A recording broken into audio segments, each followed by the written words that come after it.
Now, before we bring on Mike Drop Moran, she gave me a mic drop before anything even happened. Oh, let me read to you what she sent me. The first part there is, because she sends me the subjects that she wants to talk about during the show. Okay, and we try to get to all of them. And God love you, Allison. She sends me a lot of good stuff. But I need to read this first line. Okay. She says, "Hi, Brian. Subjects for the show include," here's the mic drop, "the WNBA's changing coaches like women change clothes." I mean, not wrong. No, she's not wrong. She's not wrong, because two coaches have bitten the dust. But we've already had our mic drop. I have a feeling there's more. Here's Allison.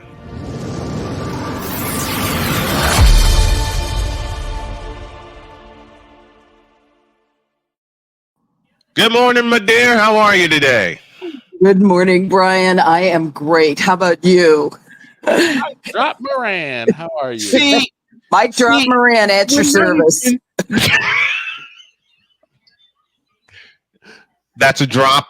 That's a drop. Mike Drop Moran. The last 15 minutes have been just shorts in its own right. Yes. Okay, I'm going to start in reverse, because there's a new 3-on-3 basketball league. Name Unrivaled, I think it's the name. That is the name. Of current WNBA players. It's scheduled to begin in January. Right. However, there's a name that they want in their league so badly. I think y'all know who that name is. It's the same young lady that they beat to hell for 40 games. And she took Indiana to the playoffs. Yep. Now, we'll get to the firing of Christy Sides in just a moment. But Unrivaled will not survive one winter, Allison, if they don't lure Caitlin Clark. And boy, are they trying. You're right. I will say, this is a 3x3 league, 3x3. Not sure what they're calling it this week, but the thing about it is that it's a league that was founded by players, was founded by Nafisa Collier and Brianna Stewart. And it's big money. They got big investors in the league. They can actually afford to pay our friends some big money. And they are talking about, and I quote this, a Messi-like deal. And if you don't know who I'm talking about, it's Lionel Messi, who was paid oogles of billions of dollars. No, not really oogles of billions, but he was paid a hell of a lot of money to come to the MLS. And the thing is that this league is going to keep U.S. players in the U.S. They've always had to go to Europe. Yep. They've always had to go overseas to get money to play the game that they love, and B, make sure that they can afford their lifestyles. Right.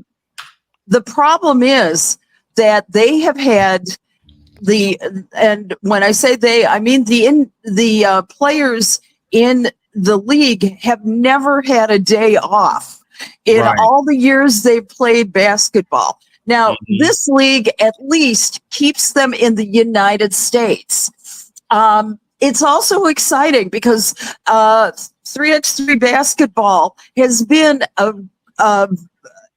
it's one of the chief growing sports in the nation. And I mean, starting off on the streets and 3x3 basketball started, in schoolyards and basketball courts in and now it's getting the final recognition that they need. There's going to be 6 teams, and I don't know who comes up with these names. I don't know. Okay, Oh no. 6 teams. Okay. They're called the Laces, the Mist, the Phantom, the Lunar Owls, the Rose, and the Vinyl. What? The Vinyl. The Lunar Owls. The Lunar Owl. Okay. What All bloody right. drunk I mean, Irish person came up look with at this all. one? I must ask. I must ask, and I'm gonna get an assist here. Chris, please pose the question. What in the all types of blue hell Is a lunar owl? That sounds like a Dungeons and The Dragons. Lunar Owls. The lunar owls. Okay. My wife couldn't even come up with a name like that, and my wife has come up with some gems. Okay, in the 6 years that Jody and I have been together, she's come up with some gems for bad jokes to keep me in good spirits while I was in the hospital. And y'all will see Jody post some of those jokes for me. If Jody couldn't come up with that one, you can't make this up. A lunar owl is something you'd see in like Magic the Gathering here. Come on now. I hate you, Sam. Hey man, I'm telling you, it's just simply the way that these leagues are founded. Hopefully, I'm going to say that there's a method behind the madness. I do not know the method behind the madness. I do know that we must respect these names for now, just as we respected all the names that have come before in every city. I don't understand it, but let's say this. The Houston Comets back when in the WNBA had a reason. Because of the Rockets. Because of the WNBA was formed in 1997. Every name that was there was based off of their big brother team. And it also had a tie to Houston as well because of NASA. Yep. And so I get all that. I get all that. I mean, hell, the home of the Astrodome. You know what I mean? And so you got the New York Liberty, who are the reigning champions right now, Lady Liberty in New York. Okay. Now, I still won't understand why they didn't play at MSG, but who cares? They got their first title. The Timberwolves. They got the Barclays Center. Yep. The Timberwolves. Better than Brooklyn College. Okay. Yeah. Okay. Better than Brooklyn College. Better than Brooklyn College. Maybe next year they'll get MSG. Donald Trump got it. Why not them? So I would love to see the Liberty back at MSG because they were selling the place out. Yeah. They were selling the place out. Well, those of you don't know the history. I followed the WNBA since its inception in 1997 when they first launched. They were averaging, and I believe this figure to be correct, 19,591 at every game at MSG. Doesn't matter how the team performed. It's the fact that the New Yorkers, especially the women, loved the New York Liberty, and they love them now. And they went nuts when they came all the way back and won that series. Okay, but Chris, do it again. What in the all types of blue hell is a lunar owl? Someone, look, Ellie just gave us another mic drop moment, and I'll repeat what she just said. There's a method to the madness. I don't know what the hell it is. Yeah. I don't want to know what the hell it is. I know there's a method to it. There is. I don't want to know. We will be now. The rumor about Caitlin Clark is that they are trying to get her with $1 million salary. Yep. Yes. And so we'll see. I knew that she needed a rest after the season. Yes. However, I mean, she's had 2 months to rest. Come on. She's young. She's 22. She's got to get back out there. So, God knows which team is going to be able to sign her, but we'll see. I'm willing to bet this offer didn't come from the league. This offer came from their network, which is TNT. Yeah. TNT signed to carry the games, which means old Snowman may be lighting up the headset here in studio. Yeah. But I will venture a guess, even with everything, beg your pardon, even with everything that Caitlin Clark has been through physically, emotionally, mentally, to say that she thrived in her rookie season in the NBA would be an understatement. I mean, you may as well say unanimous rookie of the year. All right. She brought her team to the playoffs. Unfortunately, they had to face the best defensive team in the Connecticut Sun in the first round, and the Sun did what they were supposed to do against a young team. That offer did not come from the league. I guarantee you it did not come from the league. TNT is trying to get into Caitlin Clark's ear, and they're trying to get eyes on their league via TNT because in a year's time, they're losing NBA coverage. Yes. So this is a backdoor move in my eyes.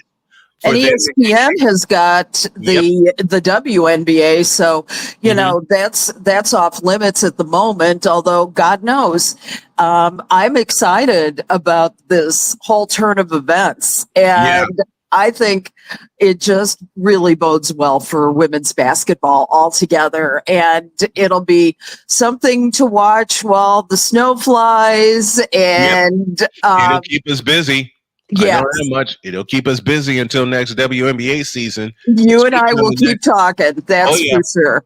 I should mention another little name change that is happening regarding the Chicago Red Stars, who are playing their final regular season game. Let them be known. I think this was a completely unnecessary change. I'm not the management, but the Chicago Red Stars, 15-year veterans of the Chicago professional women's soccer team, is now going to be known as the Chicago Stars. And I'm going, why? What? The Chicago Stars. And the Chicago Stars, the reason I think for this change is, number one, you have Laura Ricketts as owner. She's also, she and the Ricketts family, of course, also own the Cubs. That's why they had their big moment at Wrigley Field this year, turning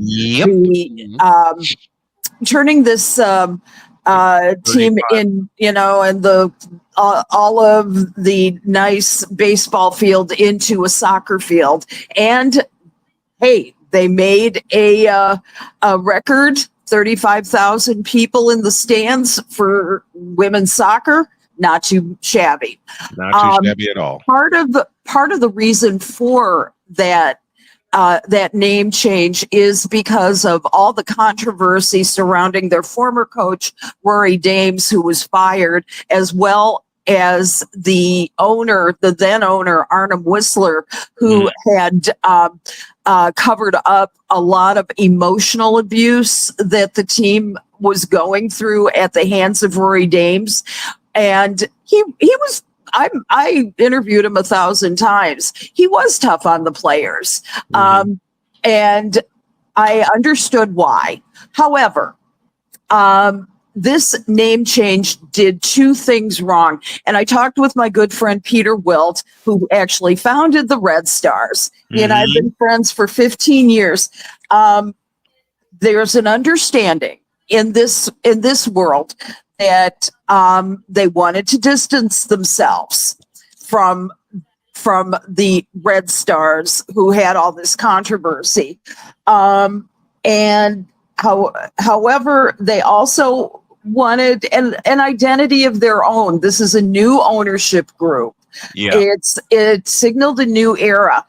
What Peter said was that they executed it very, very poorly because if you'll remember back 15 years ago, Brian, they had a contest to name the Red Stars when it first came to town. Yes. And this, I got to tell you, the logo is bland. You'll be able to see the merchandise at Geek Stadium on November 3rd when they take on the Kansas City Current, the current leader of the NWSL. They will have this. It's a single star, which Laura Ricketts says is all about the players in the league. They're the stars. Chicago needs to be the star. Peter says, and rightly so, that they could have avoided all of this backlash if from the fans. It's like, what the hell did we need a name change for? And exactly. What it's like it came out of the blue. For? It's like it just came out of the blue. It has. I really feel it's come out of the blue because every time Allison's been on, it's Red Stars. That's how I will always know. That's how I will always know them as Seattle Supersonics. Anyone, and y'all know how I feel about the NBA and what they did to the Seattle Supersonics. Yeah, Supersonics. Exactly. It's sad. And to the main point. Yeah. Christy Sides got the boot from the Indiana Fever. Are we switching to charcoal or do we have enough propane to tank this? We got we got plenty. Listen, we brought up what was left over from the church, and we got plenty. So go ahead, Ross. I had a friend pose a question to me, and I want to pose it to Allie, and I want to pose it to the panel.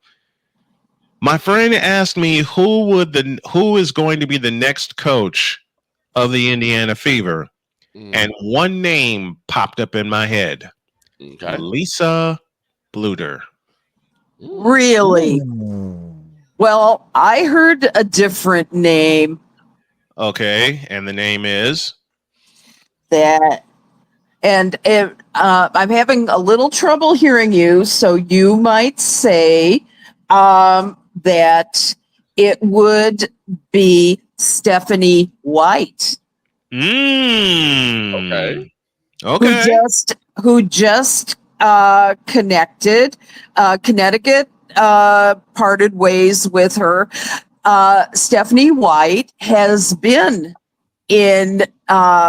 has been with the Indiana Fever. She's very good friends with Lynn Dunn, who just came in as the senior advisor. She was the general manager, no longer.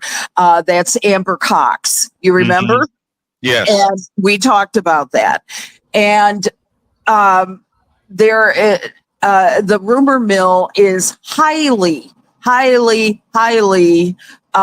favorable to this matchup, because one of the reasons for 7 changing coaches, that's more than half the league in the WNBA. This is about money, championships, return on investment. Okay? With the new money, with the new media deal, this is an issue for all of the league. And so the thing is that if you post a losing record, which Stephanie White did not, 62-32 over 2 seasons, 2023 Coach of the Year with Connecticut, 7-7 on the postseason. The only thing that she hasn't been able to do as a head coach is bring a championship to the teams that she's played. However, they are very high on Stephanie and Lynn Dunn in particular, Amber Cox. They're, and you'll remember that coaching change from the season and management change, I should say. And the thing is that that makes the most sense. I would say it makes a lot more sense than your choice, Brian. I do not mean to disrespect. No, that's fine. It was just the first name that popped in my head. I didn't think of Stephanie White. So you're right. That's a big connection. Should they make that hire? What do you think if they hire Stephanie White, if she does turn out to be the woman to coach the Indiana Fever, what do you think is the first thing that she'll do or try to establish? Oh, I think she's going to start building the team with the players. I mean, I think that Caitlin Clark is going to be an even bigger superstar with her. I think that you are going to see a much more consistent style of play. I think it's going to be, I think that she's going to bring those same qualities that, she brought to the Connecticut Sun, who had a lot of trouble in the years between Mike Tebow being there and now. And so I think that my prayer is that she will re-sign Kelsey Mitchell. I cannot say that that's true, but I can say that I do believe that for consistency's sake, for the abilities that she showed, I do believe that would be the first thing that they should do is re-sign Kelsey Mitchell. Yeah, Kelsey Mitchell is the key to this offseason for Indiana. You keep that backcourt together, and you have a championship contender. You just don't have a playoff contender, because the second half of the year, you saw everything come together for Kelsey Mitchell and Caitlin Clark. And something else we talked about after the Olympic, it took the Olympic break, and it took the Olympic break, and it took them resting to get everyone together. Kelsey Mitchell, via Boston, Caitlin Clark, and now the second half of the year, they started seeing where Caitlin Clark was throwing the passes, and they have been able to get into the lane and get to the basket. Second half of the year, the Indiana Fever averaged 92 points a game. And 3 of the last 5 of the season, 3 of which I called, they had 100 points. Yeah. So the potential is there. You bring Stephanie White into the picture, and you get you still get the scoring. You're still going to get the scoring, but you're also going to get the defensive philosophy as well. And that's something, Allie, you've touched on so many times over in our conversations with the WNBA. Exactly.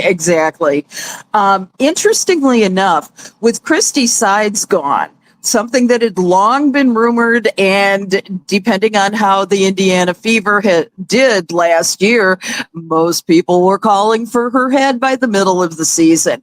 Yep. I'm going to just venture a guess that she might end up at the Chicago Sky. There's a chance. I do find there's a chance. I do find it weird that after a relatively successful season, they're calling for her head, though. I mean, well, they were calling for her head at the top of the season. Yeah. Okay. They were calling for her head when they started 1-8. And the reason they started 1-8 was fatigue. Caitlin Clark was just plain tired. Yeah. And couldn't get into sync with the offense. She just couldn't get into sync with the offense. And also, I think the other thing you have to remember is that she was still a rookie, and she was still finding her way and trying to figure out her her offense. I mean, and still learning how to defend in this league, because it's a much defense got so much better second half after the Olympic break. Her defense got so much better. Her timing got better. There's still a lot for Caitlin Clark to learn. We've said it on this show so very often. Right. There's so much more for Caitlin Clark to learn, especially especially defensively. But you saw Caitlin Clark get her hands in the passing lanes a lot the second half of the year. And that was one point, Allie, and I love you for this, that you applauded about CC, that she started getting her hands in the passing lanes a lot the second half of the year. That's absolutely right. And she's coming into her own, and she needs the kind of coach that Stephanie White can be, and to be able to further develop that game of hers, and and also, and most importantly, develop that confidence. If you talk to Caitlin Clark, she is one of the most humble people. The bigger they are, the nicer they are. And True. I mean, she just is. Candace Parker wandered over to our table, as a bright-eyed senior at Naperville Central, and sat with me and said, "How are you doing?" Okay. Shanice Jenkins, a very, very dear friend who I saw play at Whitney Young. And no one believed me except her family when I said one day she's going to be the player of the year in the Big East. 2016, what happened? She was the player of the year in the Big East. Caitlin Clark is going to be that player that carries this league. You might even carry us on out of here. You might Allison Moran, Mike Drop Moran at our service, as she always is, every Tuesday morning. We love you, my dear. Thank you so much for being here. Thank you for everything, for your support of the show, and just plain thank you. We love you. We love you too, and have a great week.